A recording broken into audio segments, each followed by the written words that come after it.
داخل شهر تورسونزاده یک چند کانال و دو دریای کلان قراتوگ شیرکند می‌گذرد.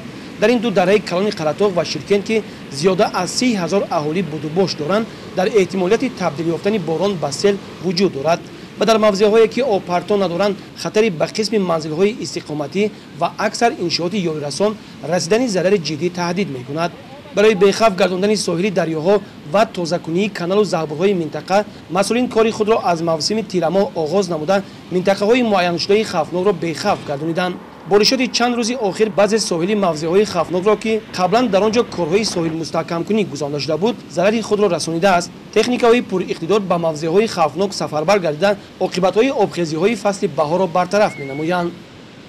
دورای آب شهر تورسونزاده در موسم تیرماه زمستان سال 2018 و 19 کارهای ساحلمستحکم‌کنی را در دریای شیرکند، دریای قراتوگ زیاده از 180 متر در دریای شیرکند 368 متر در دریای قراتوگ کارهای ساحلمستحکم‌کنی را به انجام رسانیده است. خیلی که شما شاهد آن هستید ما در دریای قراتوگ در برجی که در دریای قراتوگ موجود است دو کیری آبگذر کانال کلان ایثار می‌گذرد. اینجا کارهای ساحلمستحکم‌کنی ما به انجام رساندیم که بارشات پای در پای در سطح جمهوری روزهای نزدیک گذرانده شد.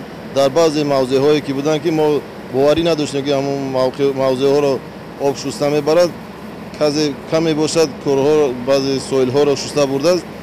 اداره تصمیم گرفته که این حال آن سویل‌های دنبایی که شسته برده است همون را برطرف کردیم. تا این جانب در همین بارشات زیاد تگام تلفات زیاد شدگی نیست.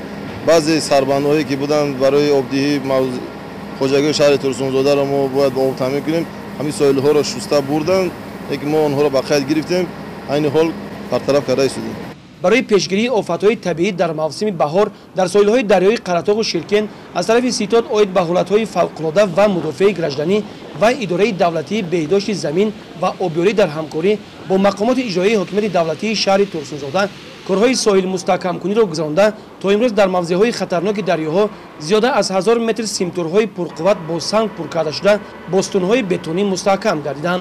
از روی معلومات‌های ستاد عاید به حالت‌های فوق‌العاده و مدافع گردشدنی و اداره دولتی بهداشت زمین و آبیاری در شهر تورسونزاده از باد و هوای سیلبارش روزهای اخیر یک چند موضع‌ها ضرر گردیده کوشش دارند همه آن را برطرف نمایند.